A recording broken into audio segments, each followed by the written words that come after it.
Exceptional Randos show is produced live in Sunroom Studios' Bass Capsule and in partnership with KLST 103.5, RadioCallisti.org. Remember to catch our Exceptional Randos live stream on YouTube every Sunday between 2 and 4 p.m. Eastern Standard Time. And if you have a story, idea, or question that you would like to share, we want to hear from you. Thanks for listening. Well, that was random. Exceptional Radio. Hey, it's 7-Eleven, and milk does a body good, and milk is not found in whiskey. And, there's just no substitute for that. Last night, I had the fortunate experience of watching Conor McGregor punch so hard he broke his own ankle. It was quite incredible, actually, because, I know that some people paid a good $70+ for that 5 minutes. And then the absolute display of just shitty loser. The dude's like threatening his opponent and his family and saying he's going to murder him. So, having been training in Muay Thai for over 15 years, I'm going to make some commentary about what happened last night. So in order to establish the picture for last night, we need to understand what happened in the previous fight. In the previous fight, Conor experienced calf kicks for the first time in his life and did not understand that leg kicks can be used in the way that they were being used. So after that, it became an obsession of his to then be like, oh, you can't do that next time. I'll be on it. So clearly what happened is he went into his training camp and did a bunch of calf kick training, but also was throwing leg kicks. Well, what that does is it damages your bones. So if you're kicking the same spot over and over and you're using the same spot on your leg, that's actually breaking down the bone density, and it needs time to heal to get more dense. And the issue is, when you do shin training and shin conditioning, you break your bones down to the point where they are nearly broken and let them heal. Well, Conor clearly didn't give his legs time to heal. So then when he goes in there and starts throwing 100% power leg kicks, he gets the kicker's equivalent of a boxer's fracture. The issue is your bones can only take so much force, pounds per square inch. And especially when they have microfractures because of training, it's going to be easier for those bones to break. So then you see people who are overtrained breaking their legs in the same manner. So it's like Anderson Silva, Chris Weidman, I forget the dude's name, Corey Hill, I think was the worst one. But it's the same fracture because these people are overtraining kicks and they don't give their legs time enough to heal. So then they all watched that movie Kickboxer with Jean-Claude Van Damme too many times and thought that if they just kicked that bamboo post enough, they could just will themselves to have iron legs. And well, over time, if you do that over 10 years, yeah, but you can't do it in a fight camp. You can't condition your shins in one fight camp. 10 hours. You can't do it in 10 days. You can't do it in 10 weeks. You can't do it in 10 months. Nope. Years. 10 months. It takes years. So what people also don't realize is that when people do this shin conditioning, what you're sacrificing is later life mobility. Yeah. So these people who start off doing shin conditioning when they're kids, by the time they're in their 30s, they can barely walk because they have so much nerve damage from the shin conditioning. So it's not something that, if you shin condition, there's a trade-off. You're gonna be hobbling around. It happens to me when I do shin conditioning. Sometimes I go too hard and then I'm hobbling around for a week. Well, I think that is a remnant of an older culture that doesn't exist quite the same way. I think that was kind of that makes sense for warriors and soldiers to do, in a sense, if they're training and they want to be tough and kick some ass, and the life expectancy is maybe 30 years. But society has progressed and evolved since then, and people wear armor and use firearms to wage war. So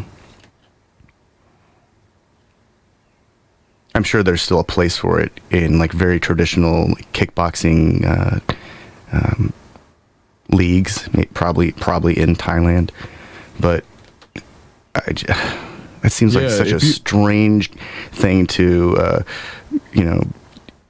export into modern mixed martial arts, competitive fighting, where people are expected to have careers and lifespans, not just break each other. Yeah. Or themselves, for that matter. And I think part of it is because of the way that the UFC treats fighters, they have no choice but to, in their minds, train as hard as possible. You can't take a break when your opponent's not taking any breaks training. But in reality, rest is an important part of training that is underemphasized in America because we have bad trainers in general, but we have drifted more and more towards exploiting until the last drop, which is extracting the most value possible, extracting all the value and then leaving whatever the value was extracted from to just be a dried up husk rotting in the sun. And that's kind of where, if we are not more careful about it as fans, we're encouraging the UFC to treat the fighters that way. And it's Conor McGregor is obviously a horrible human being, but you don't want that type of thing on, you don't wish that upon anyone. Yeah.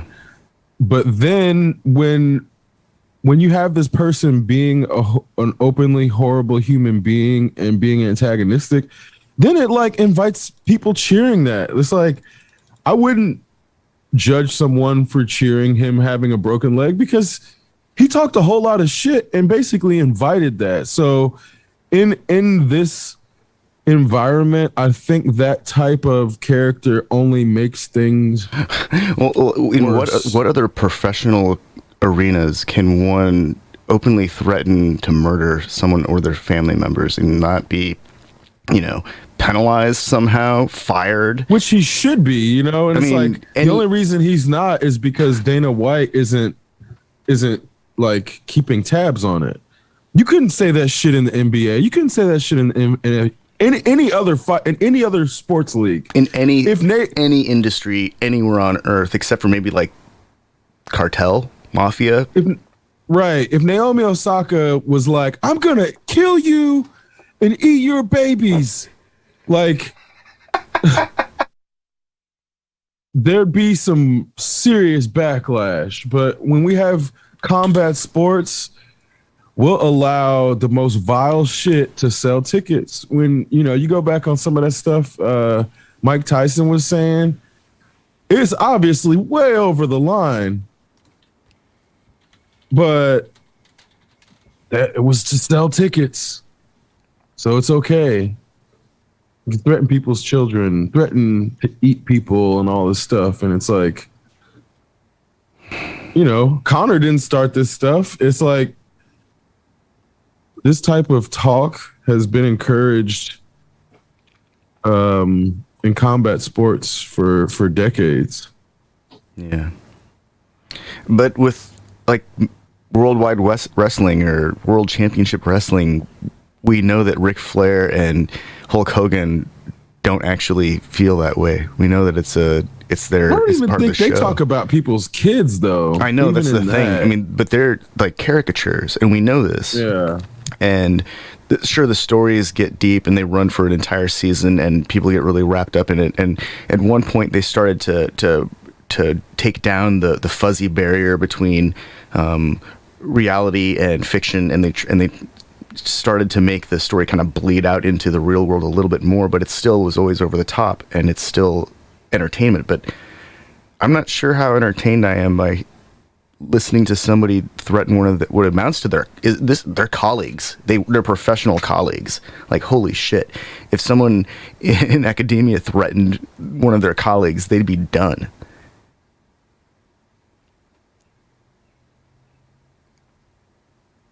It just seems so surreal.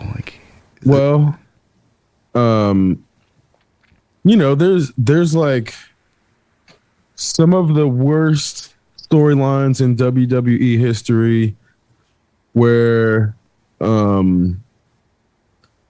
they'll do shit where I think one of the most recent ones that people were upset about was like they did zombies or some shit. Wait, did the Undertaker raise the dead? No, I think Undertaker's retired. Oh. Like this is like they did like a full on episode of WWE where a bunch of zombies came out or something. So it was like, I mean, I don't watch it, but this is what the most recent storyline that was, not really what the fans wanted. But back in the day, they used to do some really horrible shit. There was a zombie match in 2017. They've done zombie matches before. This isn't the first time they've even done a zombie match. Maybe it was the nature of the way the zombies were. I mean, but then there's like wait, storylines in the past where they made people like sexual predators and stuff in the 90s. So what I'm saying is there was a point where WWE storylines would like cross some horrible lines, but then people were like, yeah, you can't do that anymore. So they stopped doing that type of shit. So then the lines they cross now are just different lines. Like, oh, we're going to bring zombies, but they're not like having sexual predators as like storylines. So I think zombies is way cooler than sexual predators, straight up. Like, well, that's like, yeah, for sure. That's a much better story arc. But then it's that type of environment in which somebody like Connor then thrives because the audience has been primed to like look at the worst, most distasteful shit and be like, oh, it's just a story. It's just a narrative. He's just like playing a character. He's not like this in real life. So then they justify all the stuff Connor will say and by saying, oh, he's playing a character. It's just WWE. He's being a heel. So I don't know. It like I think it's a slippery slope to have this type of, when people are insulting people's religions, their wives, their children's, threatening to kill, like he's gonna be taken out on a stretcher. Like you can't say that. No. And not like that should if it weren't entertainment, it would be illegal. So the fact that he's saying it means it's not real. Yeah. So it shouldn't be even enjoyable in the sense of it starts to confuse if the fights are real or if this is WWE. Is UFC just WWE now? With more intense, way more intense acrobatics. Right, exactly. So I don't know, man. I mean, Triple H was in a Blade movie. That didn't set wrestling back. No, but it was, it's a movie. We know it's fake. But John if he was Cena's in a bunch of documentary, movies. Oh man, yeah. Straight up, I want to see John Cena dressed up as Ernest from like Ernest Goes to Camp or whatever, tossing zombies into and out of a ring. I think that would be awesome. I just think that there's plenty of room for tossing zombies around.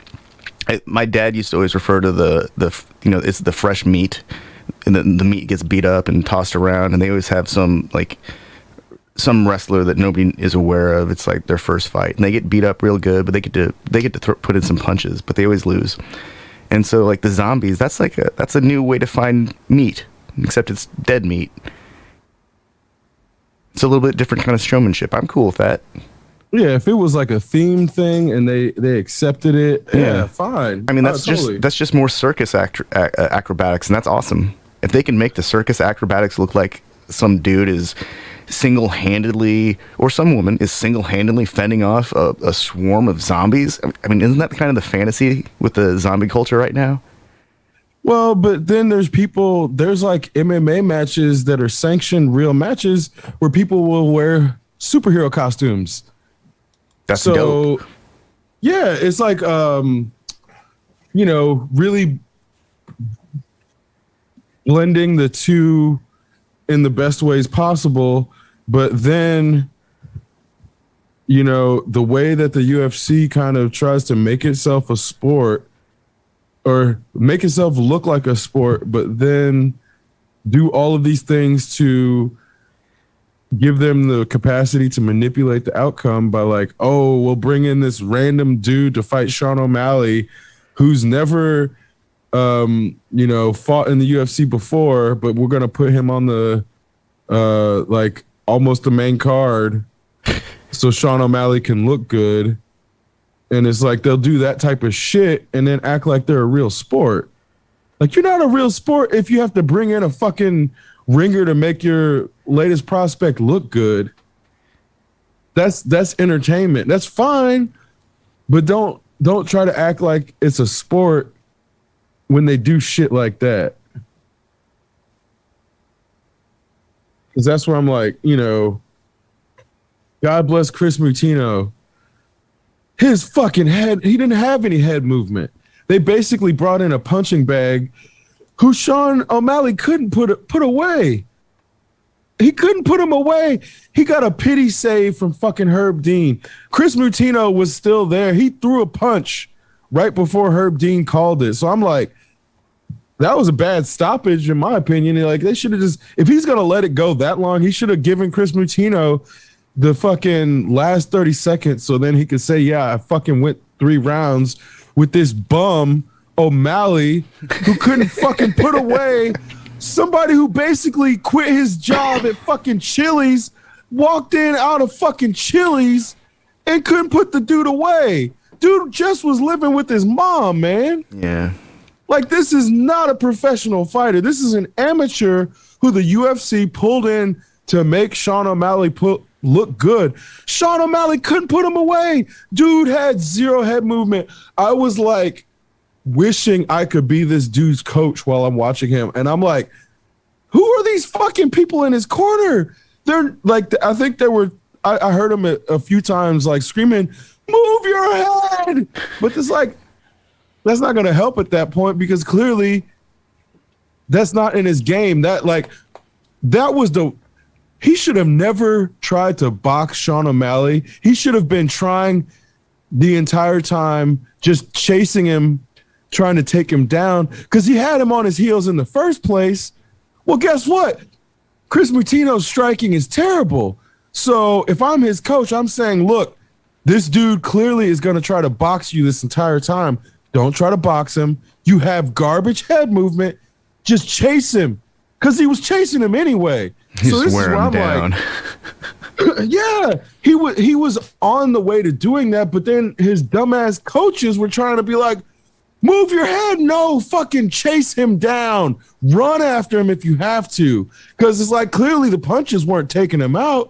So at that point, if I'm his coach and I'm seeing Sean O'Malley throw everything, including the fucking kitchen sink, and not knock my fighter out, I'm saying run this dude down. He can't knock you out. Run him down. But his coach is move your head. Boot through, bob and weave. Do some, man. This is where I'm like, they brought that dude in to lose. They gave him some horrible coaches. Unless if those were his coaches, he needs to fire them because they're fucking horrible. Because he could have, not that he could have won necessarily, but he could have had a better chance than he had. But he had horrible advice. And that's where I'm like, I'm training to become a teacher now, so I can look at this and be like, okay, this is where this is wrong and this is where he was right, but this is where his coaches fucked up. So, yeah, I'm looking at the UFC bringing in Chris Mutino to lose, and then Herb Dean. Herb Dean has been fucking up so much lately. I'm wondering if he's like putting money on these fights. The way he let the Poirier-McGregor fight keep going, and the way he called that one when he shouldn't, I'm like, man, Herb Dean used to be one of the greatest refs ever. Now I'm wondering if he's just betting on shit through one of his friends and then calling fights because he's made some super questionable calls in the past year. So I'm just wondering. I just watched a fight highlight from last night, and it was about 10 seconds of them staring at each other. Somebody on the internet has jokes.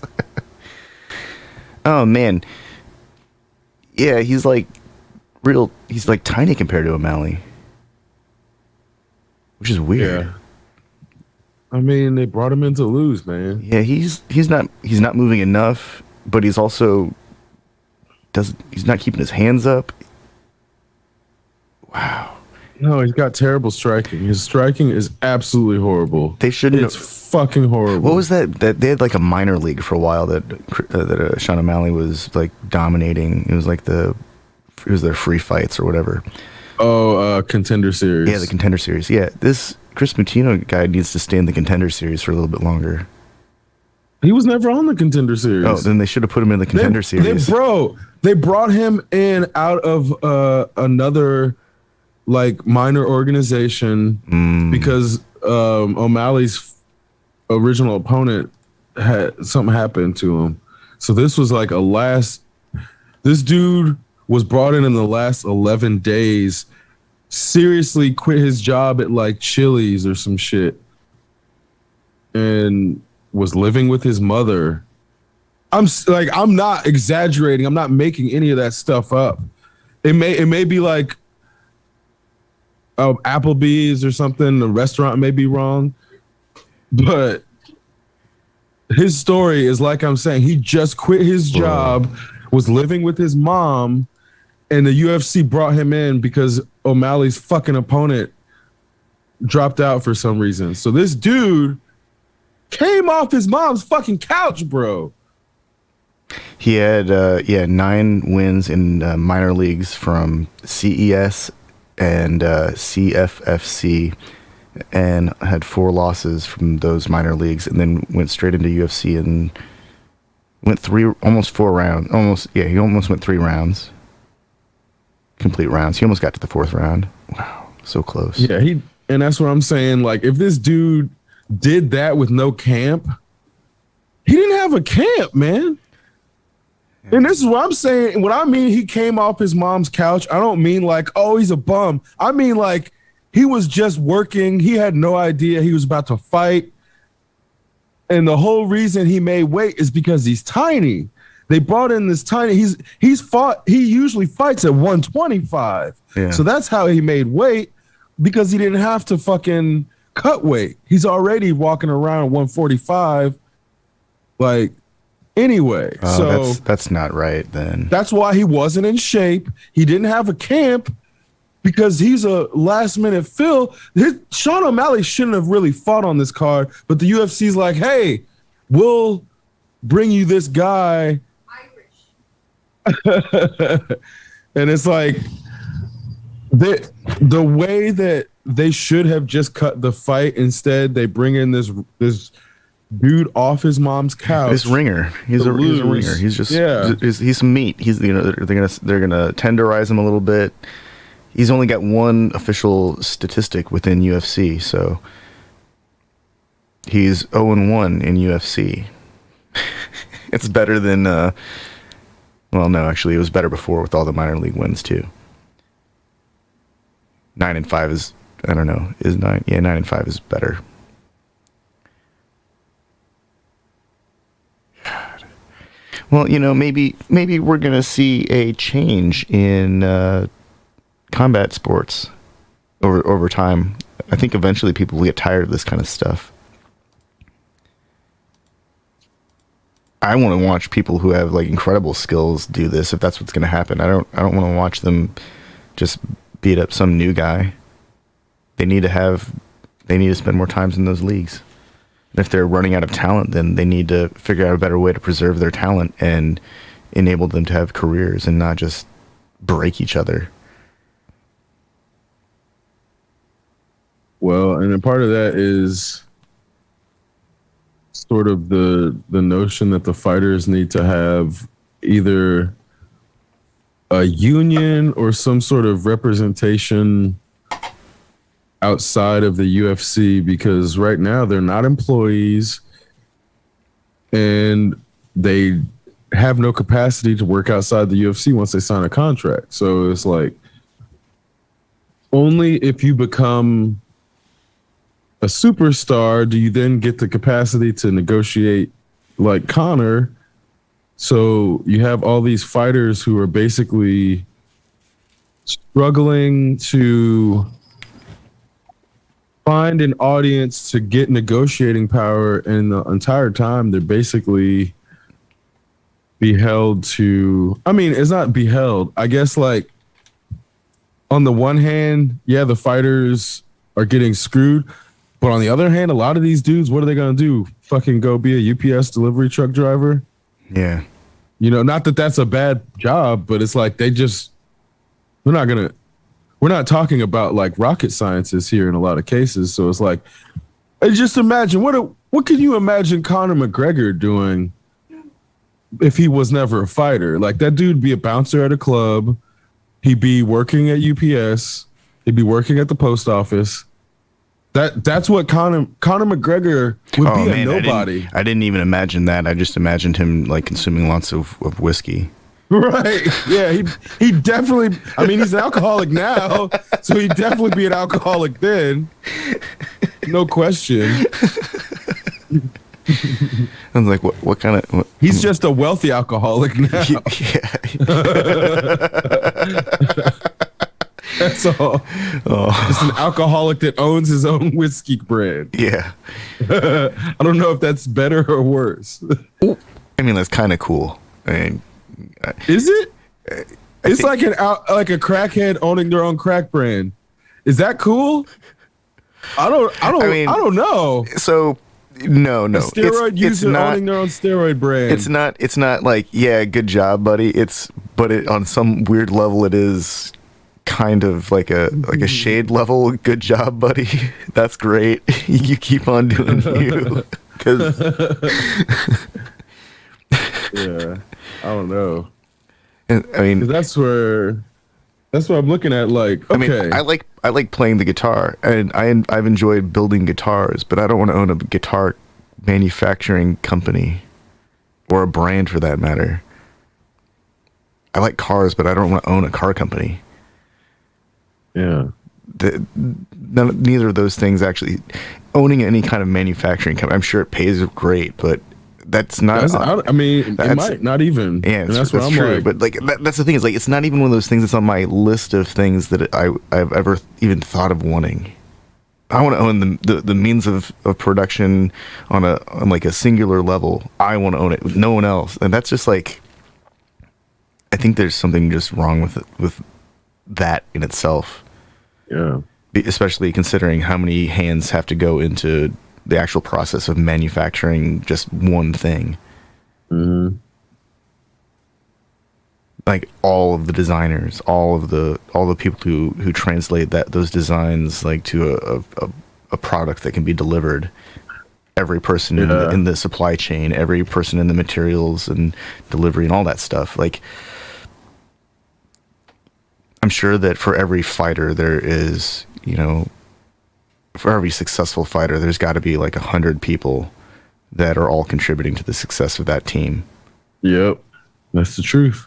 And it's the notion of an individual is really funny how just wrong. Like the individual exists at a level, but the individual doesn't really exist at a level of accomplishment in the sense of like, okay, you can build a table, right? And you did it with your own hands. But if your parents never had you, you wouldn't exist to build that table. So if certain tools were never designed, I wouldn't have built it. Right. That on a fundamental level. Exactly. So there's all these things about like, yes, you can build a table with your own two hands.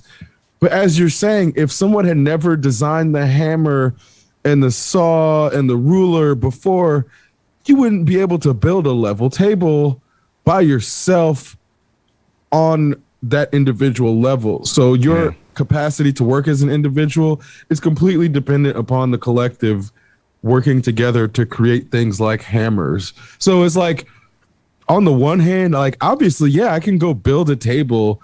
Like I put together a bed by myself, but if IKEA or whatever had not designed that fucking modular assembly system, the schematic, had the factory, hired a bunch of people to make the individual pieces, put the sticker on the F, the A, the C, I wouldn't be able to then make this thing that I can use every day by myself that quickly. So there's like, yeah, I put the bed together by myself, but there was like 3,000 people in the process of making that bed, maybe even more. Yeah, And that's not to say that like someone like Jorge Masvidal didn't start in like a street fight league with some guy in his cell phone, because I remember watching that stuff and being thrilled to eventually watch him in UFC. But he also has a huge team at this point because he makes $500,000 per fight. Yeah. These once they get to this level, there's an incredibly large team that they all contribute in some way that's critical to the success of the entire team. And at this point, Jorge Masvidal is the figurehead of that company, essentially. And, I think we have gotten used to that structure, even down to like the Teslas and the Virgin, the way we, I gotta say, man, the Virgin Galactic spacesuits, their flight suits are the coolest looking ones. They've got the best style going on. Well, and here's like what I was getting at is the way that we've then personified these teams into individuals. It's like Richard Branson reaches space. Like, well, his team put him there, and like somebody whose partner works at NASA Mission Command made a thread describing why these rich people making it to space is not what it appears to be. It's like basically they have 1,000 people getting it so they can go up and float around and shit in a vacuum tube for a couple hours. Like they're not they're not gonna be on Mars fucking sipping martinis, hanging out. Like that future doesn't exist. Yeah. The sheer amount of people it took for Richard Branson to go up into space for like an hour is unsustainable. So this notion of like the way that the media is portraying the space race between these billionaires as if like Elon's gonna be on Mars with fucking Grimes hanging out with their little getting stupid, irradiated, like their little colony or whatever. Yeah, like as if that's even gonna happen. No, they're not even gonna get remotely close to that. Like this space, just going into low orbit, just going into low orbit exposes them to enough rads that they're going to get cancer at some point in their life. So for Richard Branson, who's he's not a spring chicken, he might not care because cancer might happen 10 years after he checks out. But for the youngest member of that flight crew, hey, in 30 years you're probably going to have some problems. I'm glad you've got some Virgin Galactic money to pay for your medical bills.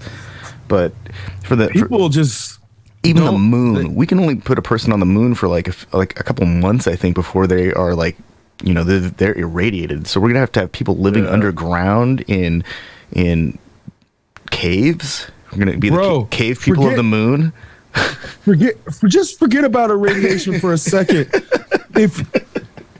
Because there's no protective atmosphere, the space particles that pass through your body, like they basically rip your fucking DNA to shreds. Oh yeah. And then there's like a phenomenon that the astronauts report where like you'll see streaks of light.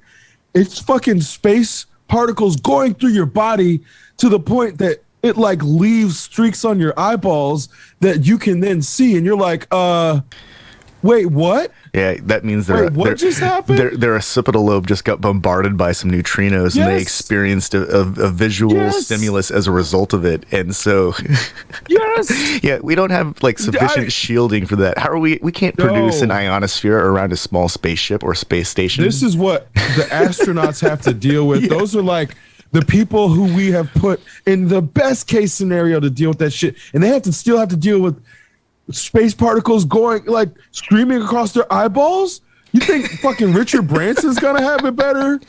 Well, man, not any better. I'm pretty sure it's gonna be worse. I'm pretty sure the process of using that vacuum toilet is like a 20-step process, and you have to do each step like as defined so that it works. Otherwise, you end up getting piss or shit all over the place. Yep. And it's like, it's basically a closet with a folding plastic screen that only covers like from your knees up to your head, so you can see out because they don't have, weight and space is at a premium here. But you've got to go through all these stages before you drop the deuce or do the little tinkle.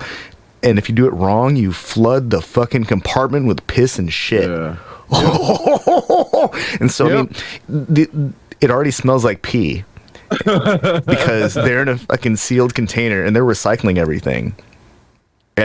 Well, I thought this was important because I hadn't really thought about these things because I don't think about this shit in depth because I've never worked at mission control. So when you're like being presented this narrative about Bezos and Elon and whatever these fucks going to space, it's like you don't really think about the logistics. But now that like the logistics have been put out, and I'm like, oh my God, they're having a horrible time.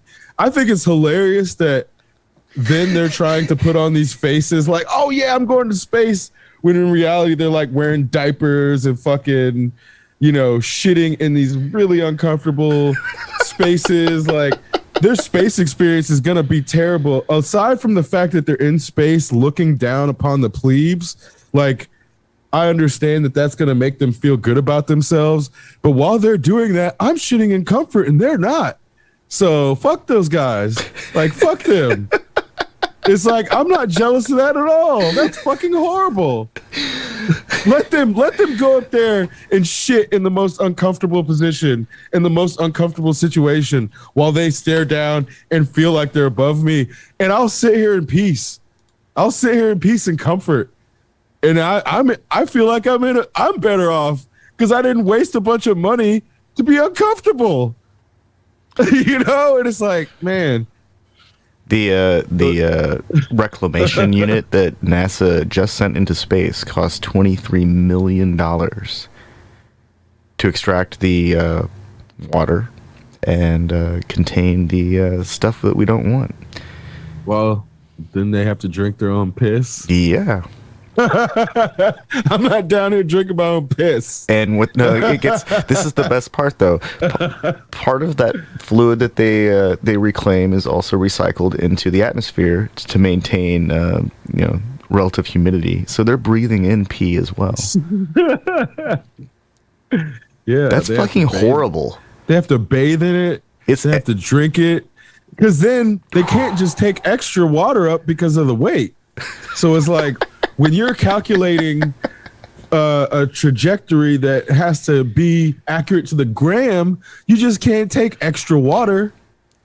So it's like, I mean, obviously they have to have some, but that's why they have reclaimers, because they can't take extra. It's you like, can't just be, oh yeah, I'm gonna take a fucking 30,000 packs or 30,000 bottles of water and throw them in cargo. Well, it's like in Space Force when Steve Carell describes sending an orange into space for like $5,000 or something. Right.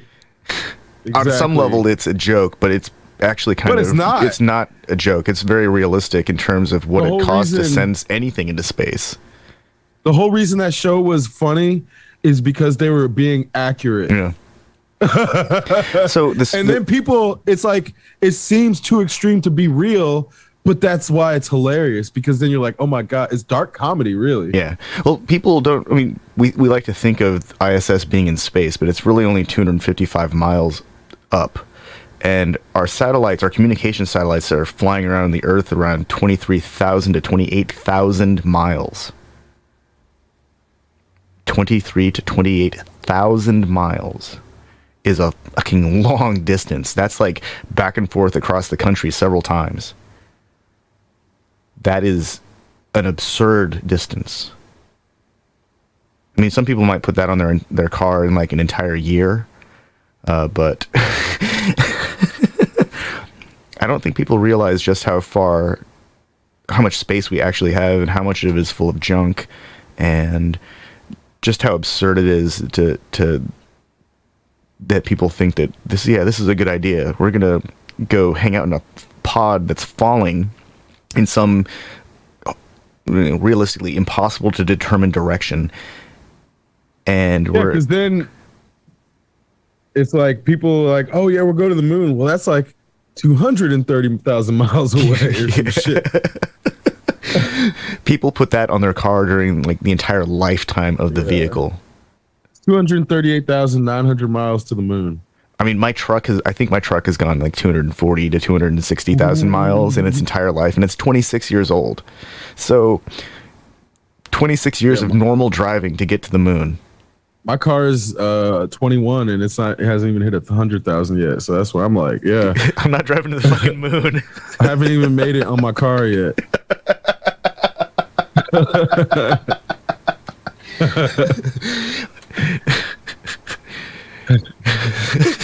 I'm like not even halfway there.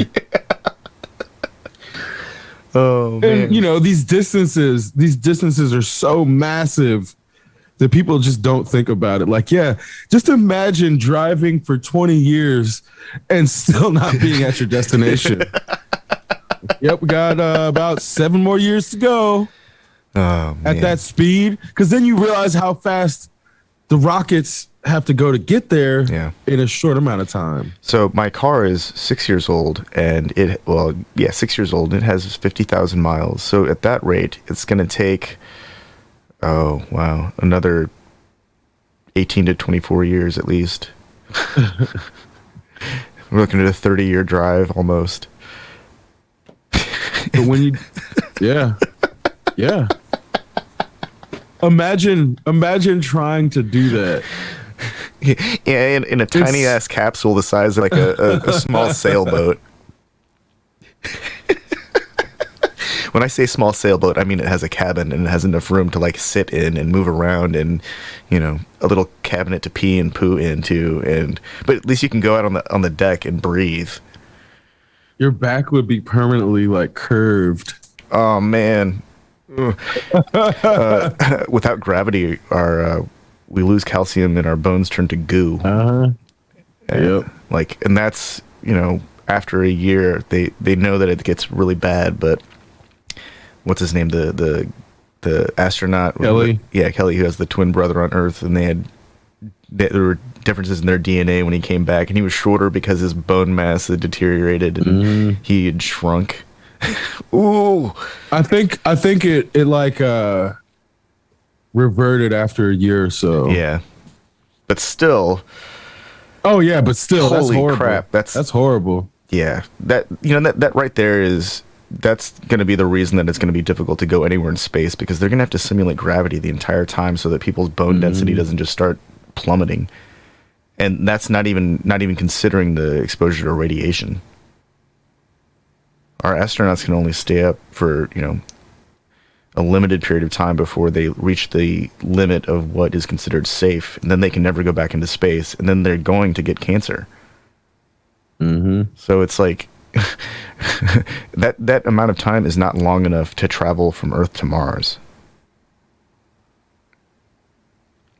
By the time they get to Mars, they will have already been exposed to enough radiation to be, they've signed away their life. And by the time they get on Mars for a few weeks or months even, it's over, because, less gravity, can never come back to Earth, pretty much. Gonna die. Yeah. Oh, so sad. All those resources consumed to send people to die on some rocky, horrible landscape. Basically.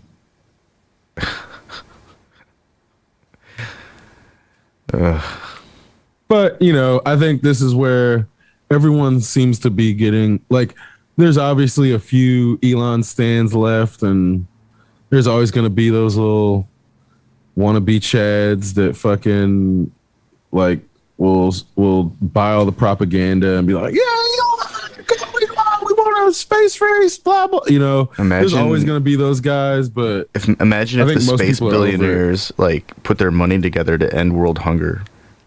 Right. Yeah. None of us would hate them. None of us would hate them then. Man, everyone would buy a Tesla and shop at Amazon and fly on Virgin and use Virgin mobile phones. Yep. And we'd be like, fuck our government, because they couldn't do shit. These guys, yeah, exactly. But nope, these guys are just more busy trying to make themselves look like Bezos has a literal dick-looking ship. So yeah, they're not even hiding it anymore. This is a fucking dick race. Oh yeah, it's a big flying phallus. Great. You thought I was exaggerating. Holy shit. He's fucking Dr. Evil. Yep. The dick-shaped ship and everything.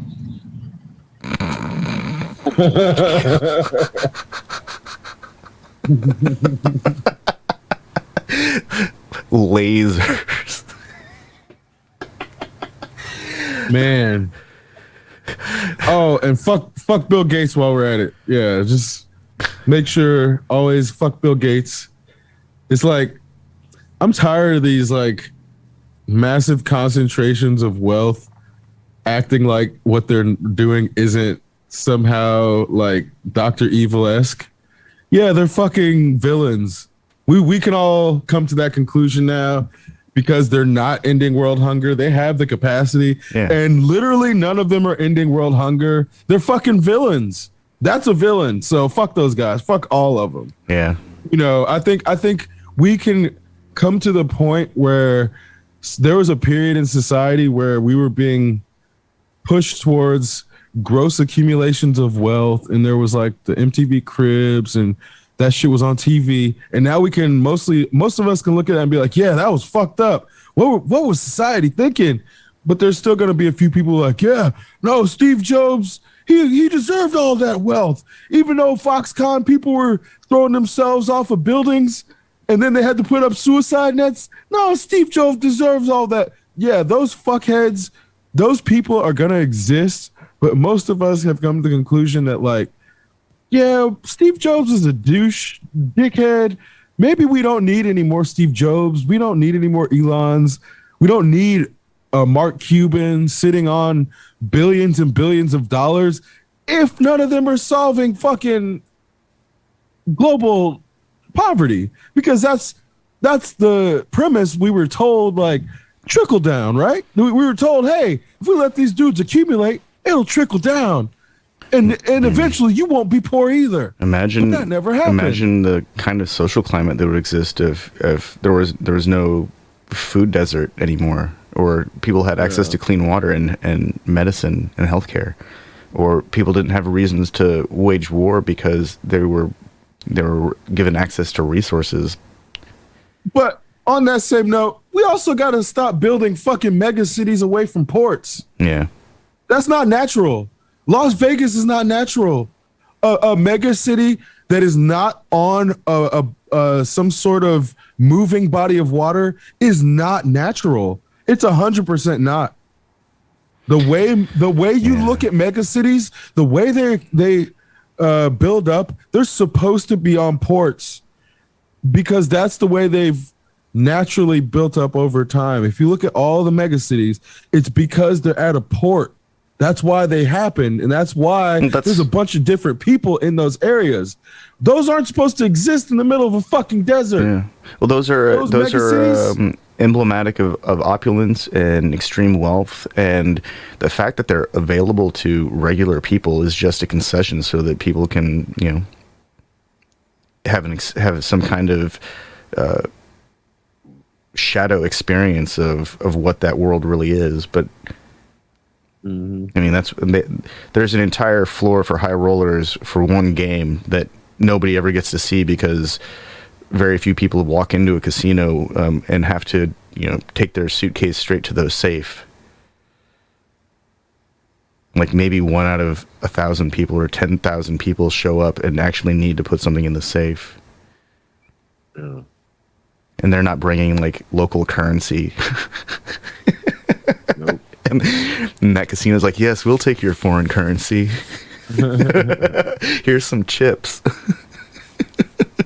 Here's a card that represents $1 million. Let us know when you need to break it. Some shake. Yeah. They go in through the heliport. It's like Dubai's not supposed to be there. Dubai is unnatural. It's I'll call it's an unholy pox upon the land. That's what cancer looks like. That is what a fucking cancer looks like. It's not supposed to be there. And the whole reason, like, you know what? I don't have to talk shit about it because it's gonna eventually burn or fucking go into the ocean. That's what's gonna happen. That's what happens when you build shit in places it's not supposed to be. Eventually, the ocean swallows it up, or it fucking burns because it's not supposed to be there. Yeah. Well, like Death Valley, how we're experiencing the hottest temperatures ever experienced. Guess what? Humans aren't supposed to be in those spots. So those places, you're gonna have people outside. Their fucking soles of their shoes are gonna start melting. They're gonna fucking start dying walking between buildings because they're not supposed to be there. So the average height for Dubai is 16 meters, so 52 feet above sea level, and that's like probably the high point of the ground in Dubai. And a significant portion of Dubai is coastal. And then they have all those weird island city or island neighborhoods like the World or the Palm or whatever. And so, the sea level is projected to rise and essentially consume almost all of Dubai. Dubai is going to be underwater. Like the coast in 100 years, bro. The coast of Dubai in that place is the Persian Gulf coast of Dubai is going to disappear within our lifetimes. So don't be jealous of those people. Laugh at them for thinking that they could overcome Mother Nature with fucking money. Those people are dumb. They're so dumb. That is the dumbest fucking shit ever. That place is going to be underwater, and the future generations are going to be like, what the fuck were these people thinking? What in God's name were these fucking dumbasses thinking? So building a gigantic ski slope indoors in the middle of a fucking desert at sea level. What were they thinking? So if it only took 40 years for buildings in whatchamacallit, Florida to collapse because of the conditions and the salinity of the air and the sand and just everything that made that stuff fall apart, how long do you think it'll take Dubai to for like the Burj to collapse once its base is submerged? 20 years, 10 years? Yeah, I think the Burj was gonna collapse in probably Within our lifetimes. Yeah, I think it'll be in 40 years. I think in 40 years, what's the date? 2021? It's 7/11/2021. In 7/11/2061, mark my words, we will be seeing news about the impending collapse of the Burj Khalifa because of fucking cheap, shoddy materials that were used in its construction on certain levels and not others that then were overlooked for years. That's going to be the fucking narrative in 2061. That shit's coming down in 2061. I see it in clear as day, 2061. And it's like, okay, of course that sounds like dumb now, but there's going to be people alive to be like, oh my God, I never thought the Burj Khalifa was coming down, but that motherfucker, that exceptional rando was right. God, I'm sure people never thought the trade centers would ever come down. Same, oh, this Titanic is unsinkable. This ship is unsinkable. Okay. First fucking voyage. No life jackets. That's how confident these motherfuckers. Oh yeah, we'll build the fucking biggest building on the planet in the middle of a fucking desert below sea level. yeah, we'll do that because we're crazy, man. We're crazy. Yeah, those guys are fucking dumb. Yeah, they may have a shitload of money, but their shit's gonna be underwater. So I do not ever envy people with money who do dumb shit. Like if you have $1 trillion and you build a tower below sea level, I cannot be jealous of you because you're a fucking moron. I cannot in my being be jealous of that person. I just can't. I read The Emperor with No Clothes. Do you remember that story? Oh yeah. The emperor, you could be a fucking emperor, but if you're dumb and you're walking around naked because somebody sold you an invisible suit, you're a fucking idiot. Some people never learned the lesson from that story. It's like you can have all the money in the world, but if people can sell you an invisible suit, all that money is meaningless. Yeah. So if they can sell you a condo with cheap fucking material on the surf side, you're an idiot. What you were saying about mega cities being ports, having ports of access. I just pulled up a map of the Belt Road Initiative progress, and while there are probably more inland locations on the Belt Road itself, there are close to the same number of ports, of ports that are also part of this New Age Silk Road. And like you just said, there's got to be some kind of active waterway. Every city that's inland is on a major waterway. And the reason I say active waterway, it's very important. Here, let me say this very loud and clear. Stagnant water produces biological downsides for humans in the sense of whether it's mosquitoes, there's pockets of methane that build up. Stagnant water is basically the equivalent of death. You need moving water. And it's like, it sounds like overstating, but I cannot stress enough how much stagnant water eventually leads to death in our cycles. Like, we can't be around stagnant water. It's something that humans have to actually avoid. So, and when I'm talking about like stagnant water, I'm not talking about like a lake or even a pond that has enough water where there can be a current and get movement in it. I'm talking about something that is shallow enough that there's no current, like a swamp, for example. Swamps are often deadly because there's many reasons, but one of the biggest is because there's no water movement. So if you get stuck, you can just sink and die, like because of the density, the fucking pond scum, the mosquitoes, the fucking bacteria growth, the algae. There are so many things about stagnant water in general which are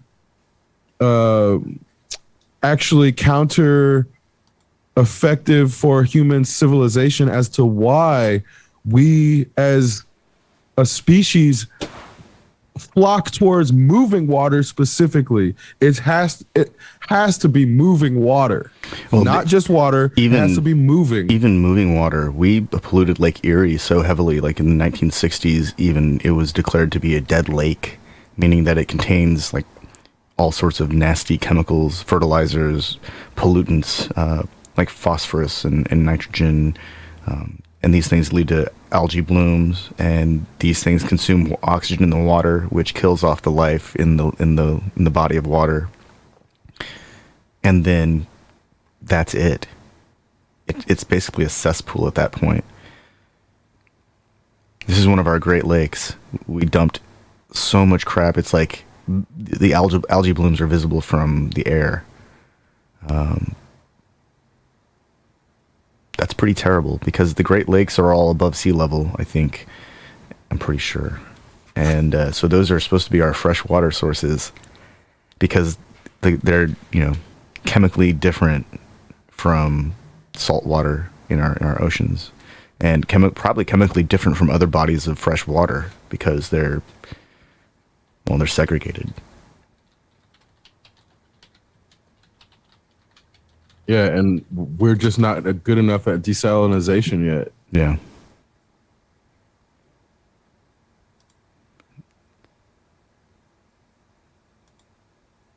Let's see, where is I was just looking at this, the height. So yeah, they're all above sea level. Even Lake Ontario is above sea level, and Lake Erie is not even. Its lowest depth is still above sea level. So these are supposed to be protected bodies of water, and we allow shit to get dumped into them, and then cities like Flint end up having like flaming, deadly water. It kills. So I don't know if you ever. This was the story I was looking for. In 1986, 2,000 people were killed from carbon dioxide released from a lake. Whoa. Yeah. And a lot of people don't realize this happened. They all went to sleep and never woke up.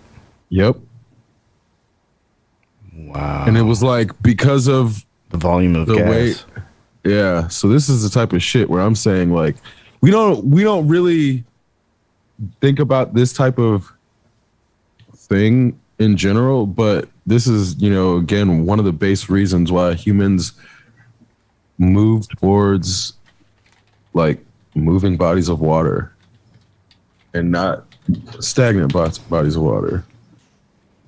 I mean, carbon dioxide is heavier than air, and if we think of it as like liquids with heavier specific gravity, it would sink to the bottom and it would stay there until it disperses out till it becomes 1 mole thick, and then that takes a long time. It doesn't just dissipate. It wouldn't readily mix with our atmosphere because it would be a concentrated volume of CO2. It would only intermix at like the edges at first. That's terrifying. Yeah. The Earth burped like, and killed a bunch of people. Holy fucking shit. Yep. I mean, and everything in his path, basically. Yeah, 2,000 people, a bunch of cattle, all their farm animals. all the animals. Which it sounds like a fucking horror movie. Yeah. You know what I mean? Like not something that happens in the real world. Well, this is like a short story, scary story, because it's like it starts off with a farmer and the earth is kind of has a burp moment and everyone's kind of like, hey, did you feel that?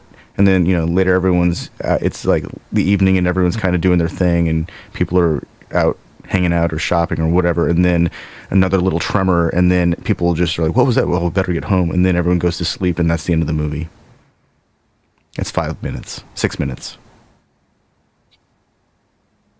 And then at the final scene is somebody who had left the village to go into the next town over to get some supplies comes back and finds everyone dead. That's it. That's why we got no coverage of this. That's why it took this happened 35 years ago. Yeah, was not that long ago. It's in our lifetimes, right? Yeah. I am more concerned about, erupting clouds of carbon dioxide now than I ever was before. There are some pits around Indiana that have just standing bodies of water in them because of the topography, the karst topography. And, man.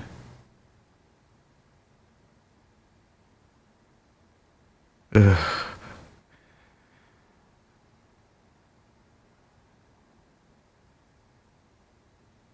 I'm glad that we've moved away from giant cesspools as a regular thing.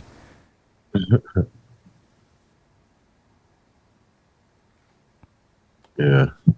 Well, and now we got New York underwater. Oh yeah, imagine having to take the train. Woo! Jesus. I don't know if you saw the people wading through the water, trying to get through the subway, where I'm like, this feels like the end. In every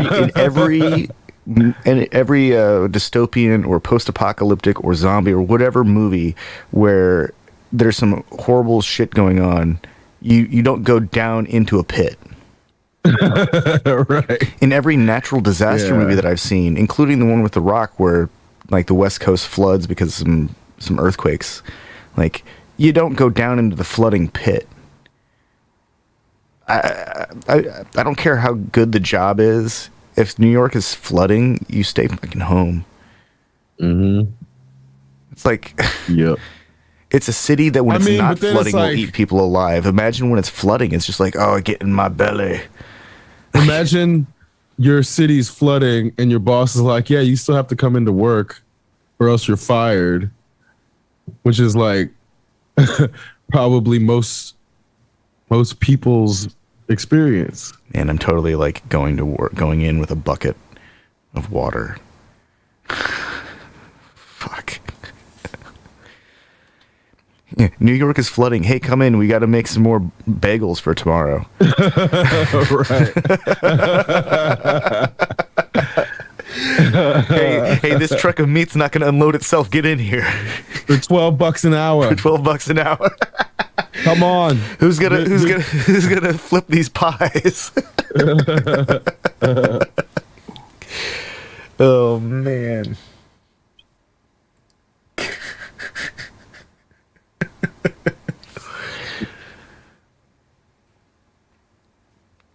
Yeah. Do you think that a city the size of New York would have come to terms with its inadequate drainage systems, the last couple times it's flooded, and worked to do something about it, right? You saying Somebody should have done something that makes sense. That's hilarious. I mean, that's a good one. You got jokes. If they got, hey, they can support the Yankees. They can provide the Yankees with the most resources to play baseball. They should be able to fix the water. Like, imagine if all the money they spent on their police force had been spent on infrastructure. Oh man, New York would be like a shining beacon of what could be. I don't think people want to go there. I mean, New York has a lot of money. There's a lot of fucking money in New York. Mm-hmm.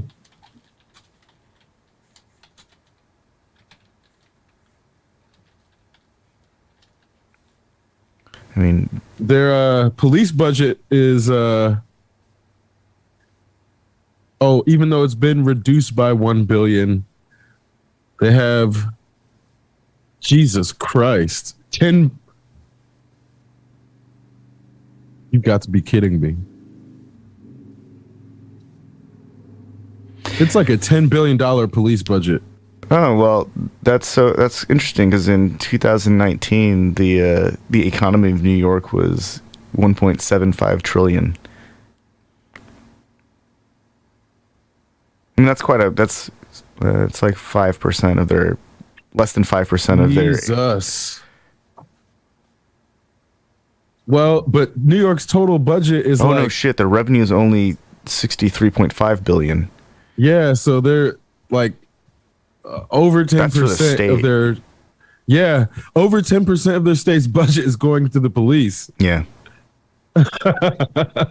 That's fucked up. So that's why their subways are flooding. Because the police stealing all the money, holding everybody hostage. Fucking biggest crime ring in the country, man. Organized crime, they're out of control. Stealing money from infrastructure, left and right. Man, I wonder how many cities' infrastructure could be repaired for the cost of sending billionaires into space. Have you been on campus lately? No. Bro, there's holes all over Bloomington, like 10-foot diameter. And nobody's talking about it. This shit is happening all over the country. I happened to drive through town a couple of days ago, and I saw a sinkhole. It was at least 10 feet wide. I think at least 10 feet, if not bigger. God. And it wasn't the only one.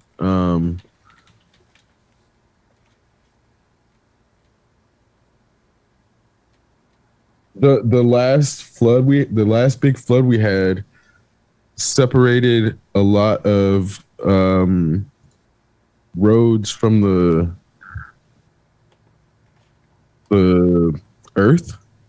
So there's just like the same. I don't know if you remember, it happened on 10th Street a few years ago where 10th Street just came apart. Yeah. It came, the same thing's happening all over Bloomington. It's happening all over campus. Because of all the valleys and all the hills, there's these little pockets of places where the water is running underneath the land and then taking out the support for it in other areas. Yeah, and it's then just the washing it sinkholes out. are happening. Yeah. And yeah, and again, it's just too much shit happening that's falling apart across the country where we can't even keep up.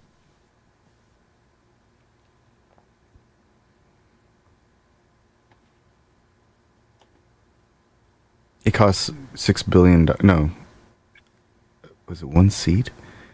It's going to cost them $6.2 billion to get the SpaceX program into space. They just paid for 1 year of they paid for less than a year of New York's police force. Jesus.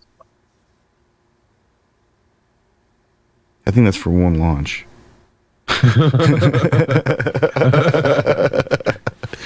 So, well, then Elon's got like 10 launches in all of his what's it called? No, they cost around 50 to 75 million per launch. Oh, Yeah, the whole program is going to be in the billions range.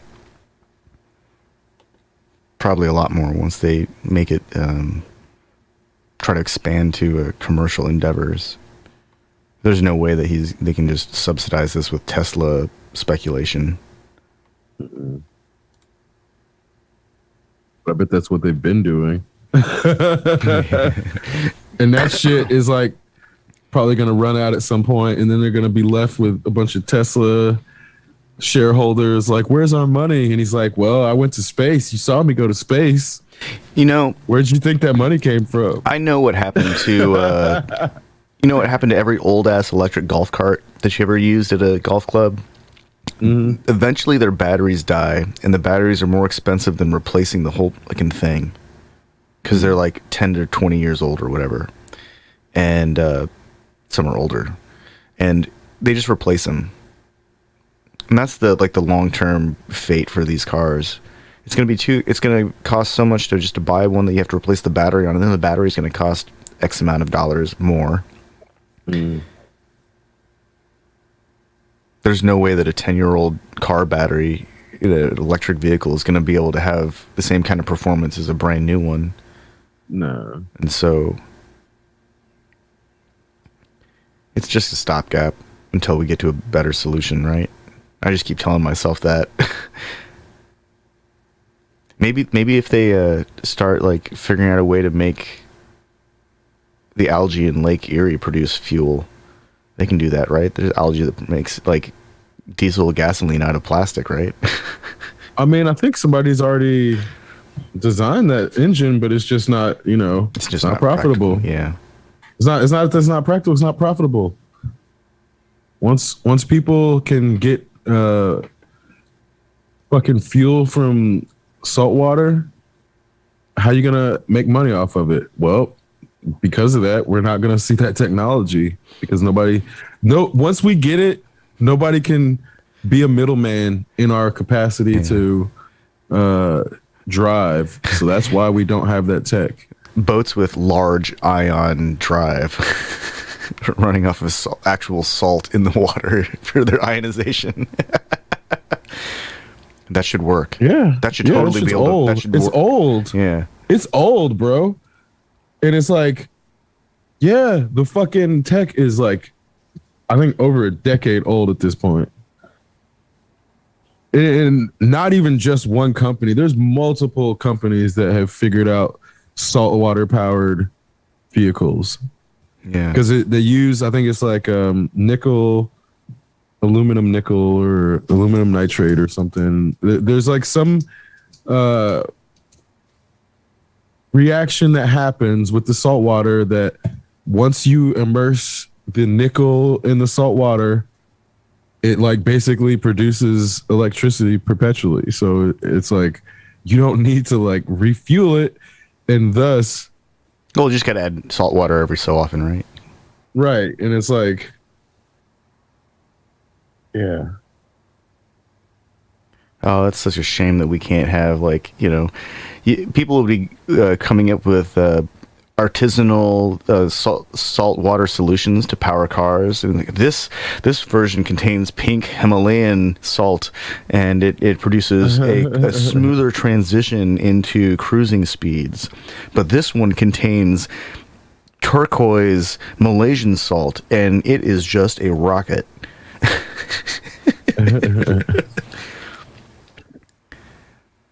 We think that you'll like the green jade salt, which is actually a synthetic salt. Yeah.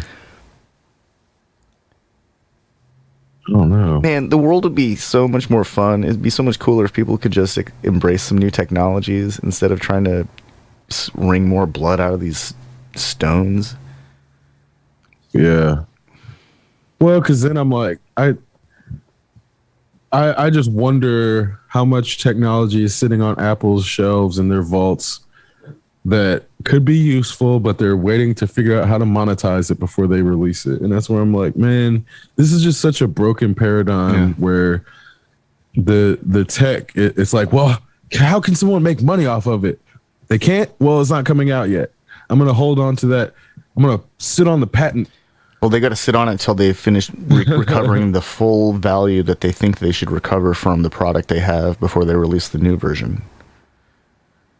And that's like Brave New World, where they had generations of new technology waiting to be released, but they just hadn't extracted the value of it yet. Mm-hmm. You have to finish extracting the value before we can have cooler stuff. We've got to finish extracting the value out of the current healthcare system before they give us a better one that actually works and that serves the people. What a shit situation. I don't know if you've seen. Apparently, Wembley Stadium was breached by a number of unticketed people, and they brought it back under control. But yeah, there's video here. Here's a video link. But yeah, it's funny to me that that type of shit doesn't actually happen more often. Because it's like we're always on the verge of chaos. None of these people have ever tried to get into the pavilion at Deer Creek, I can tell. I know somebody who climbed the wall the fence during what was it, Grateful Dead, the last show that they played at Deer Creek. He was like, he's dead too now, but he was like telling me how everybody rushed to the fence at once, and the security was overwhelmed and they didn't know where to go. So they just kind of gave up. Yeah. And just let it happen. Man, if you're trying to hold that line, I feel bad, because the only thing you can do is jump onto the inside of the gate or the edge of the gate and hope that when it swings around, you don't get crushed by it, or your leg doesn't get pinned by the gate. Just hold on and hope they don't tackle you or bring you down and trample your ass. Or you do the fucking smart thing and you just wave them on it and go in and run with them so that you don't get trampled too. Because that's kind of what happens when people, storm gates. Somebody always gets knocked over. And so, man, that's just terrifying though. Like, I've been in some pretty big crowds, and fortunately none of them ever resulted in a stampede. But in a lot of the crowds that I've been in, there's generally there are either kids, or there's alcohol, or there's a combination of it all, and I just see that kind of it just ends badly. And I realize that's just me being afraid of or having anxiety over a situation that may never materialize, but I don't know. It's normal to, like, when you get into a place, to identify where the exits are in case there's a fire, right? Oops. Normal people do that shit still. I'm assuming. I hope. I mean, I think aware people do, but not necessarily everybody. I mean, is it the culture of people that went to movie theaters as kids, where like you're like, check to identify the exits in case there's a fire? Like that. Or, I think we also went to raves where we had to worry about cops rushing in and trying to arrest people. So it's like, yeah. That's true. If you've never ran from the cops, you probably ain't been a kid, Well, that's actually an interesting filter. I remember one time in high school, we were in one of the parks in town and doing things teenagers do, and somebody in the neighborhood must have called the police, because they came and they put their spotlight on us, and we just hopped on our bikes and rode away. Were they going to actually like chase after 4 teenagers on mountain bikes? kids who ride their mountain bikes everywhere, like in traffic, and are fearless because they're teenagers. This is still in the pre-shoot them because they're running away era too. This was 25 years ago, 25 to 20 years ago. They weren't quite as trigger happy then. Well, I mean, part of it though is like, if there's enough people, that are running, you can't just start firing indiscriminately either. Yeah. Where it's like if there's like 4 people running, like they basically just have to pick one and then threaten the others by holding that one hostage. Because I've had that happen before where we were this is fucked up. This whole story. I don't know if I've told this on the podcast before. This is 100% real, and I can have anyone validate this story because this is one of the things that then has definitely affected and shaped my experience. So I was like headed to a friend's house. It wasn't just me. There was like 4 people, and we were all driving to their apartment. And one of my friend's tires were low, so anytime he turned, his tires would squeal. And it sounds like he's like peeling out or something. So there's 2 entrances to this complex. My friend turns into one entrance. I turn into the other one, and my other friend follows me into the second one. Well, in the process, my friend's tires squealed when he's turning, and this cop lives in the complex, comes out of his apartment, pulls out a gun, points it at my friend in his car, and basically is like, "Get out of the car right now!" It's like my friend is probably, I think, 16 or 17 at the time. So he's like, this dude in plain clothes has a gun on him. He stops his car and is like, okay, gets out, is getting, Carjacked? Yeah, carjacked, but not like, he's not reading him the Miranda rights because he's not on duty. He's a cop that's not on duty. Yeah. Coming out. He's illegally detaining somebody with a weapon. He's brandishing a weapon. Detains my friend. He hasn't identified himself either at this point, has he? So then we're like, no. My friend has no idea that this guy's a cop, and he's just basically gets pulled out of his car by a dude with a gun. So we pull up to my other friend's place, and we like go inside, and we're like, where'd Seiji go? We're like, at this time, confused as to where he's at, and we're like, he should have beat us here because he turned in first. And we're like in the apartment, like talking amongst ourselves. Then we get a call from Seiji's phone, and we're like, okay, this is weird. Why is he calling us? And it's the cop, and the cop is like, you guys need to come down here. I have your friend. You all were racing, and you all need to come down here. You all are under arrest too, and wherever you are, I need to have you come down here, or else I'm not releasing your friend. And we're like, what the fuck? So we're like, what just happened? And we like turn off the lights, and like we basically start. It's like it was like verging on dusk when this happened, so it starts to become dark. So we cut all the lights, and we're like hiding on the floor, because we're like, at this point, we're like, what the fuck is going on? Yeah, this dude has our friend. He's been kidnapped. This dude is literally has taken our friend hostage, calling us, telling us that if we don't come out too, like he's taking our friend to jail. So we're like, he's committed a federal offense at this point. Basically. So we're like, and this is like, we're so lost. And we're like, what do? We have no idea how to respond to this situation. So we basically like bluffed the dude, and we're like, yeah, we're not coming down. And we stopped answering the phone because he kept calling back. And eventually he like let our friend go because our friend didn't have any drugs on him.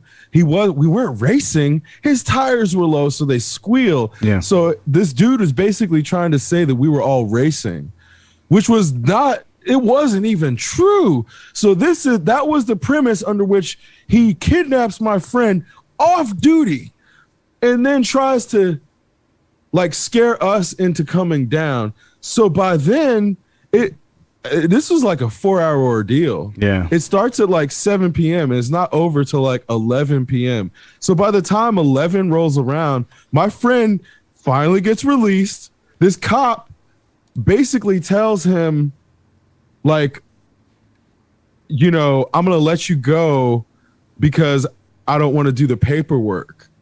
And then we're all like, you know, kids freaked out, like, what the fuck just happened?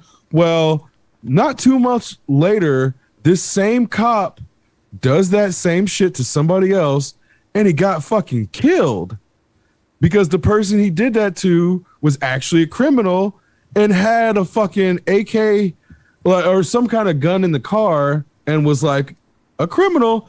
And the dude ends up getting fucking, like, I think shot like 16 times or something insane. Whoa. So yeah, he got like wrong dude. Yeah. So it was like, not only did we come across this dude who was like just taking kids trouble. Hostage, that dude ended up getting murdered because he tried to take the wrong person hostage. Man. And it's like that, like, it didn't, like, when I recount that story, I'm like, this shit don't even sound real. It sounds like I made that shit up. And like, I had to like confirm with my friend a few years ago. I'm like, this happened, right? This happened to us because it's like so surreal when like the entire episode was so surreal that I'm like, I got to make sure this happened because I'm like, this sounds like I made this shit up. This sounds like a movie. This sounds like some shit somebody would make up to try to make cops sound bad. Try to be like, oh, defund the police. You can't reform this. Well, guess what? That's the type of shit they were doing in like 1997, 1998 with impunity. The only reason that dude stopped is because he got murdered. That's literally the only thing that ever stopped that cop because his other fucking cop fucking cohorts weren't stopping him. Yeah. None of his other detective could figure that shit out, that he was fucking kidnapping kids. Who knows what that shit did? I'm glad that dude is dead because who knows what that dude would fucking did under different circumstances. He does that shit to a girl. You know, man. I do not trust the people like that who are willing to kidnap young people under the premise that they're the law. This dude was operating as the law. I'm glad he's dead. You know, that's I would not say that about a lot of people. I think but knowing he kidnapped my friend, I'm glad that dude is dead. I think that we've got to consider that there are people just like that who act without impunity and are the next generation of training officers.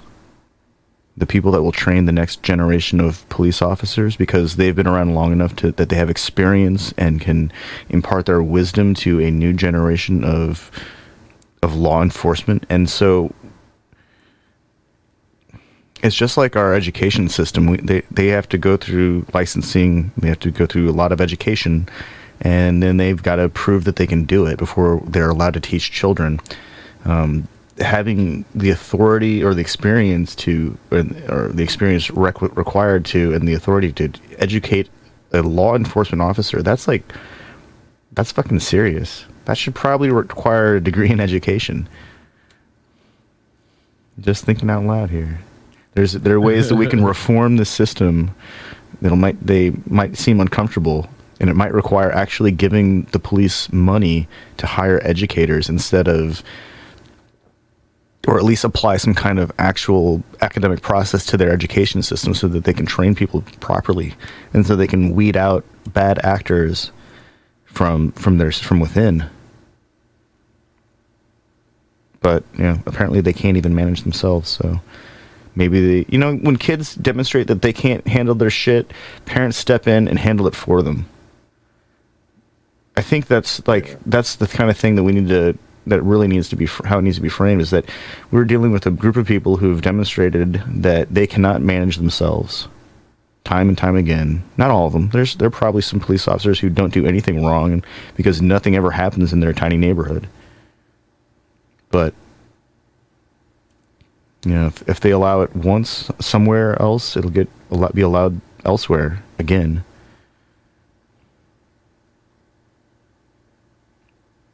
Yeah, which again, it's like knowing that they're generally not going to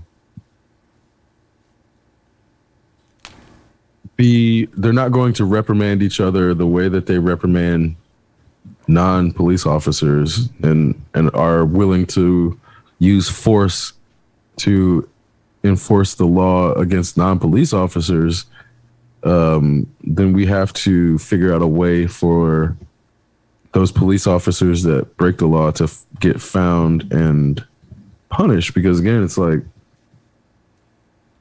yeah, it's wishful thinking, I think, to hope that good cops, quote unquote, will turn in the bad cops, but over and over we've been shown, yeah, they won't. They won't. We need a completely different type of police officer who is not part of that whole entity, who is willing to actually go in and find the people and punish them, just like a police officer would do. Maybe that's what the FBI should be doing. They're the Federal Bureau of Investigation. We're all paying for them. They should give us something, right?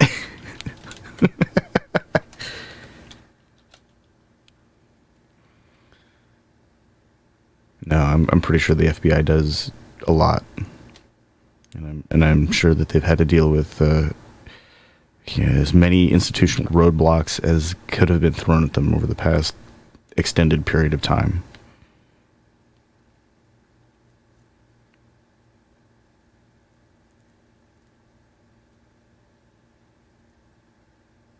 Well, and I think part of it is like they don't really work together. You don't even have police agencies working together, let alone the FBI necessarily working with agencies to clean themselves up. Oh man, it was like a week ago. I read about it after the fact that apparently there is like South Dakota, among other states, asked their standing police force for volunteers to go down to Texas and Arizona to help guard the border. And South Dakota is landlocked. South Dakota is is for a landlocked state. It's almost as far away from the southern border as any other state that doesn't have a border. that's landlocked. It's yeah. So there is some intra-agency cooperation, but it's like it's always along political lines, and it's never altruistic or for the benefit of the actual populace. It's just some kind of statement made for constituents so that somebody can, I don't even know what they're trying to accomplish. Show them that South Dakota supports the border wall. Well, and a lot of South Dakota's border is like reservation. Yeah. Like literal, they're talking about a significant portion of their borders, northern or southern, on either side are fucking reservation land. So it's like the big man, there's just too much to unpack. Too much to unpack there.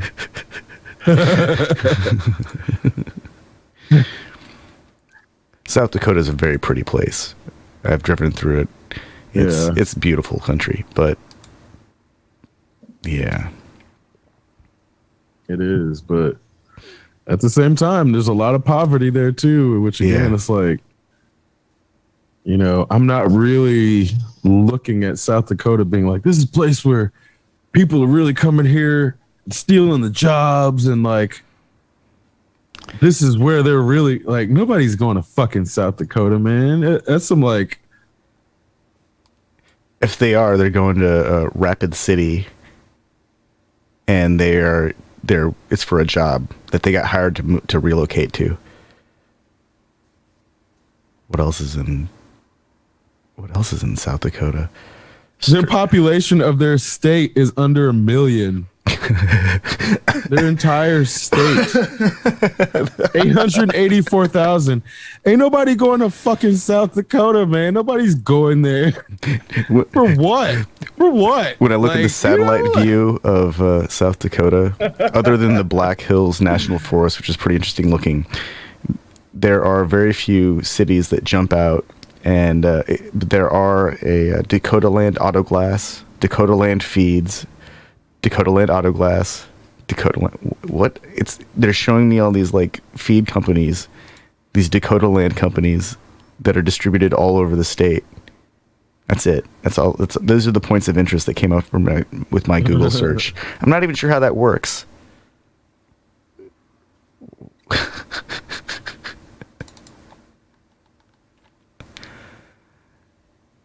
Oh, that's funny. Yeah.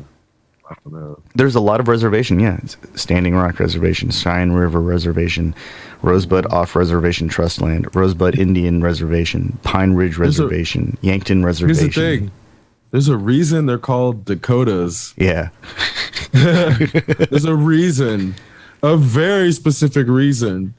And a lot of it has to do with Dakota or Lakota people, which a lot of them are still fucking there. Yeah. So that's where I'm like, the fact that you have American people talking about going and supporting the border in Texas or in South Dakota.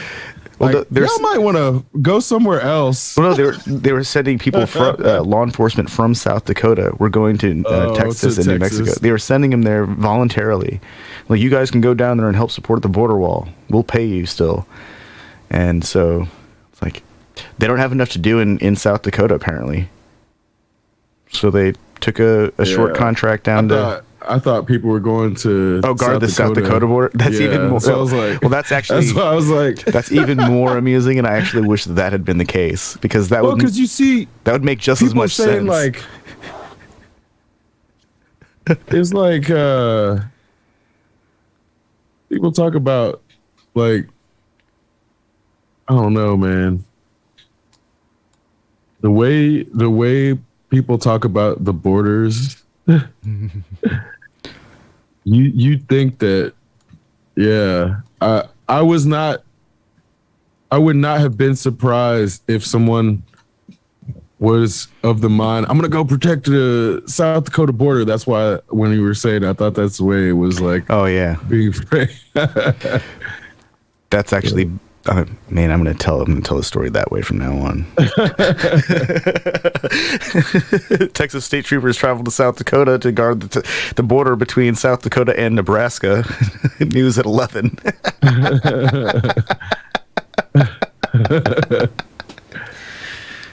Yeah. The idea of landlocked states protecting their own border from other states, that just seems like we fought a war about that shit.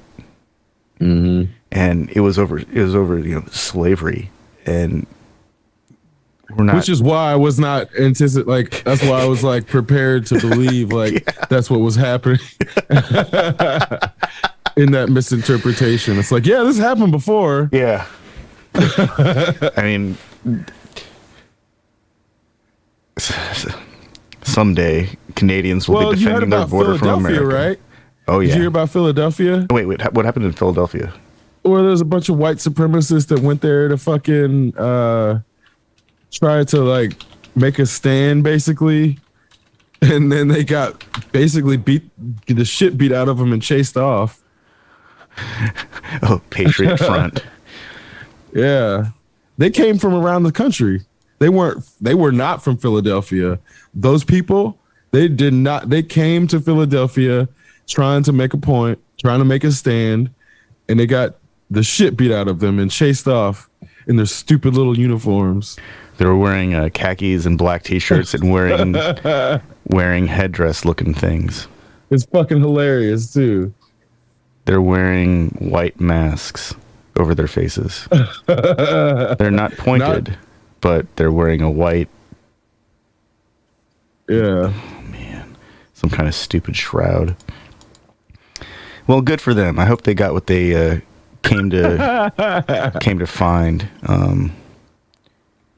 Attention flares in front of March. Yeah, there was like 150 to 200 people that came from out of town to make a little patriot march on the 4th, and they tried to bring that shit into like the wrong neighborhood. Texas-based Patriot Front. You know, they can't even come up with a good name. Patriot Front. We're going to run around with plastic shields and hold flags. white supremacist group based in Dallas, Fort Worth, chased out of Philly.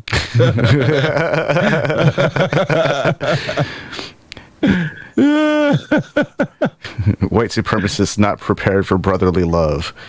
The videos of them running are fucking hilarious too. Like, hey, you know, they trained for this, right? They went jogging for like months so that they wouldn't run out of steam. yeah. Their aerobic regimen must have been great leading up to this event because fucking morons. What is it? I hate that like all of the secondhand sources have like injected themselves and it makes it more difficult to find the actual videos of them running away. It's like, I don't want to see some dumbass reporter telling me about it. I want to see them fucking running away. Like, God damn it, man. I hate middlemen. God damn it. This is the shit that pisses me off about fucking capitalism, man. It's like, I want to find something, but I got to find 3 fucking 1,000 people in between me and what I'm looking for, trying to tell me about what I'm looking for, trying to get clicks in the process. Like, God damn it. Why is it don't have to be this way? Let's see. And then full circle, I don't know how much of the fights you saw last night, but God damn it, there were so many advertisements. It's like every fucking 5 seconds. You know, Jesus Christ. Manscaped. Fucking that's why I thought I could. That's why I thought I could go get a get a new soda, and when I came back, it was over. It was during the ad, yeah. Fucking John Anik started talking about this is brought to you by Modelo. Yeah, blah, blah, blah. And it's like it was some bullshit. So I just got up, get a new soda, and then I come back and it's over. And it's like, what did I miss? What the? And then the replay happens, and it's just disappointing. They need to figure out their whole system because whatever it is, it's like bleeding revenue into the hands of people that are just sitting there talking about things, and I'm just gonna wait till after these fights are done and watch like the fight highlights from this point on. I'm not gonna waste my time watching a bunch of ads so I can miss. I'm kind of there, man, too. I enjoy watching it, but I can wait a week and wait for like the Supreme highlight reel to appear on YouTube. That's fine. I can deal with that. I'm like starting to get to that point where it's like it's painful to watch a UFC event because of all the capitalist propaganda and knowing that like it doesn't have to be that way when you watch other fight promotions. Even Bellator is not that bad with their advertising. Like PFL is not nearly as bad. It's not even remotely as bad. One fighting championship, one only promotes itself, which is like, okay, yeah, fine. Like I'm not coming here to. I like one because it is the most video game like presentation out of all of them because it's for sure. It's all about what they're doing. I think they have my attention more than Bellator does at this point.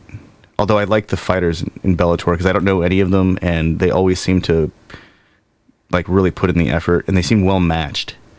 Bellator's production is just garbage. It's like they just have not gotten their production quality down. But they've got good fighters. They've got fighters who are fun to watch, and they've got good pairings. But one definitely has they have the look. They've got the way they produce the best. UFC is just garbage at this point now. Which is sad. It's really sad, and I think a lot of people would be like, "UFC is still the best production." It's like, well, they're the glossiest, but because of all the advertising injection, it's like it's unwatchable. Yeah, it's fucking unwatchable. I can't like.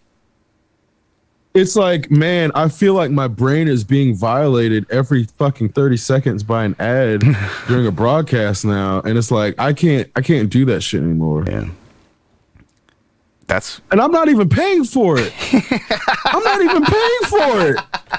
Like, bro, you gotta be really fucking your shit up if I'm gonna pirate some shit and I'm gonna stop pirating because your product is so unbearable. Like, you really gotta be fucking your shit up. I'm not paying for that shit. Yeah, seriously. And I can't watch it anymore. Like, so. Let alone the poor bastard you spent $70 at the minimum. And God, how much do ringside or court seats for UFC cost? I think they're like between $600 and $900.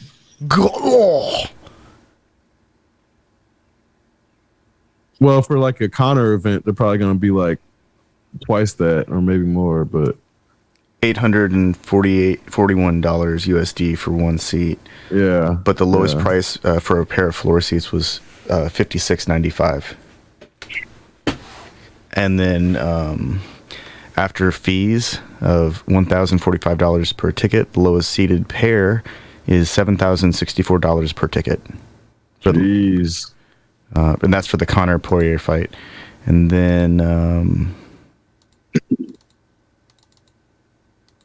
imagine being that dumbass that paid $14,000 for you and a date to show up and have it last 5 minutes. Because those people never watch the whole cards. They always only show up for like the main events to flex. Hey, foreshadowing of what's to come. that's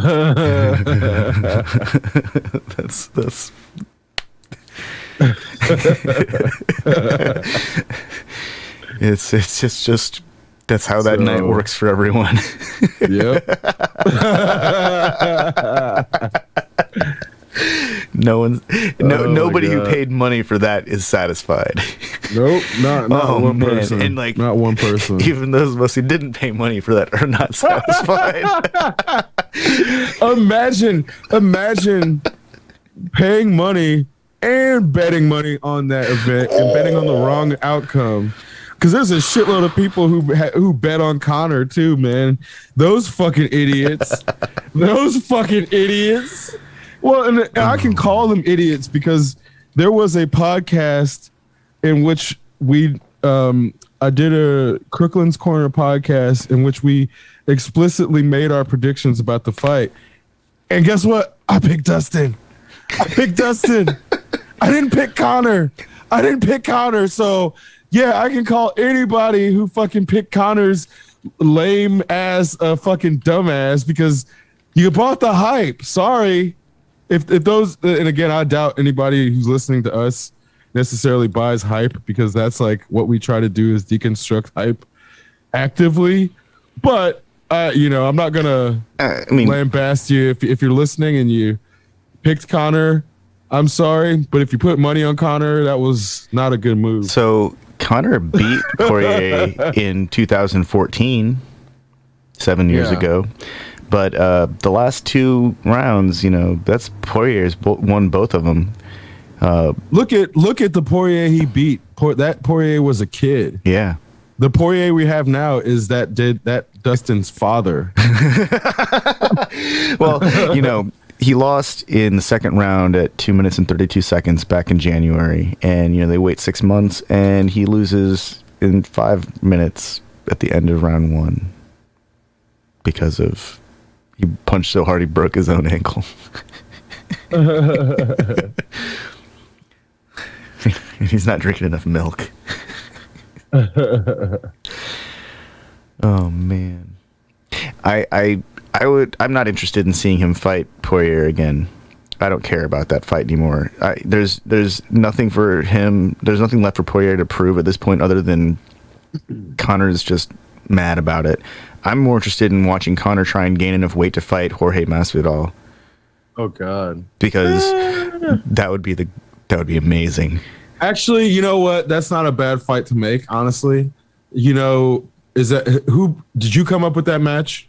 Oh, I've read people talk about it before, but Jorge Masvidal is probably my favorite fighter to watch right now. Well, that's like the only actually natural matchup to make. If Conor is actually able to return from this injury, like that matchup really is one of the only ones that makes sense, unless it's like Nate or something. Yeah.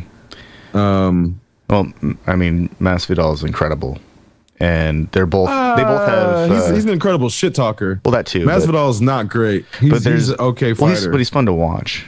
That's where I'm at. I mean, I can understand. I can understand people saying that, but I guess from my perspective, he's all hype in that, like his Okay, let me be very clear. Anybody who fights at the professional level is a top-notch competitor.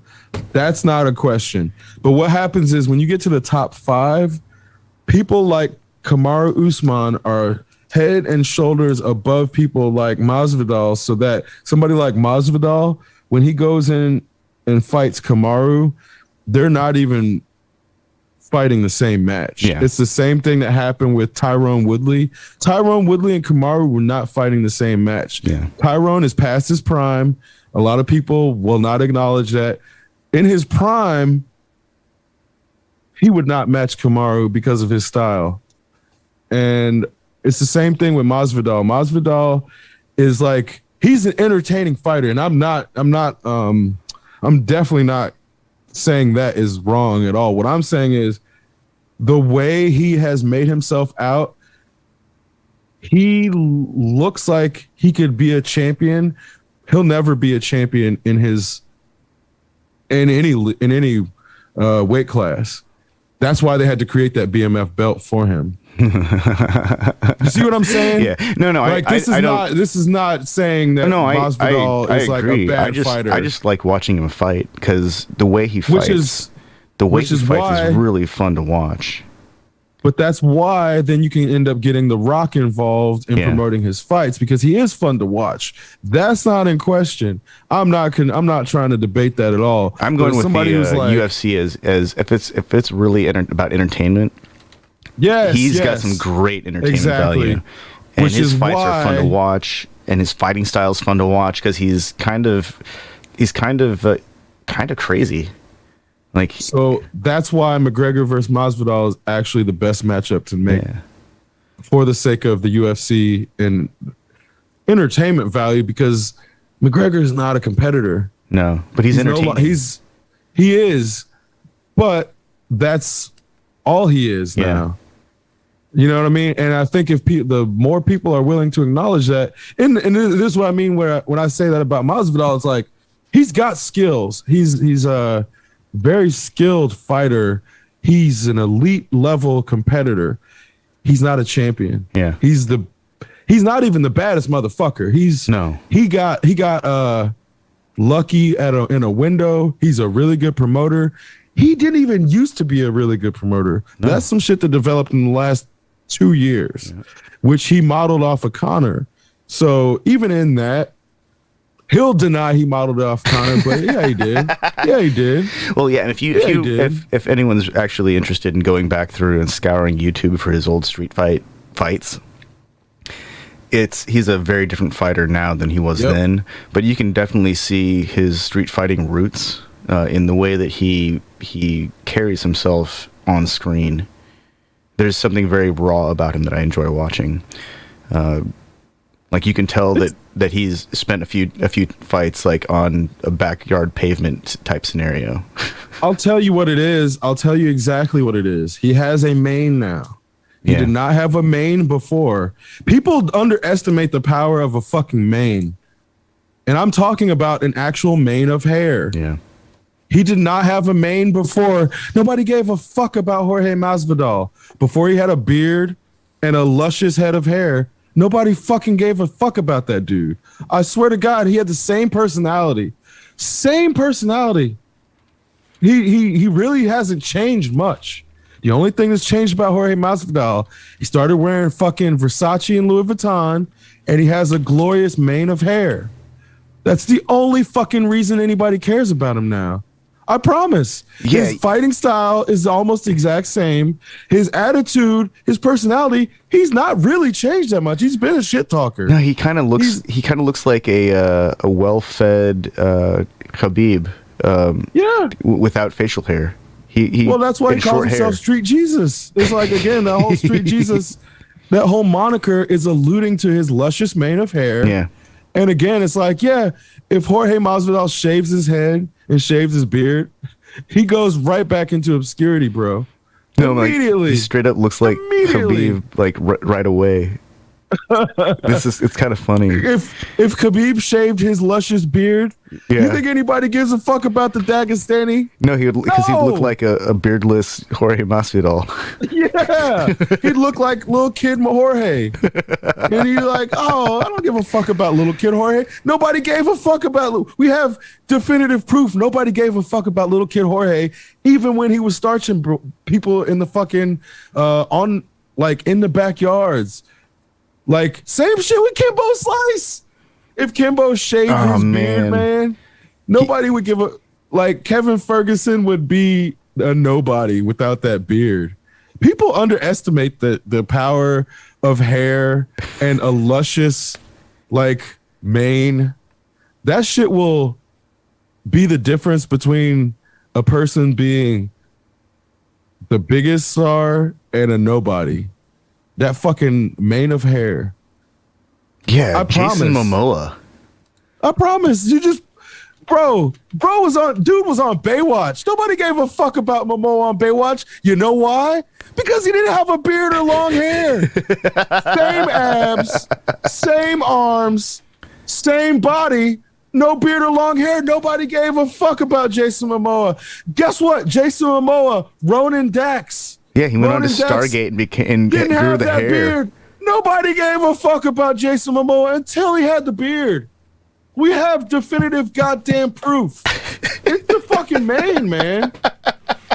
Science.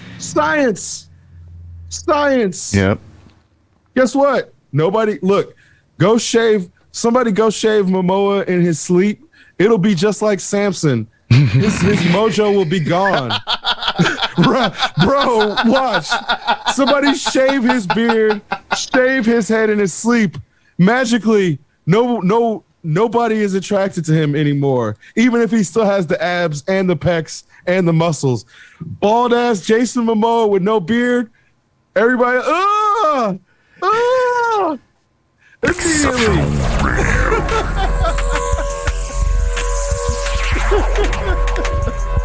Exceptional Randos Show is produced live in Sunroom Studios Base Capsule and in partnership with KLST 103.5, RadioCallisti.org.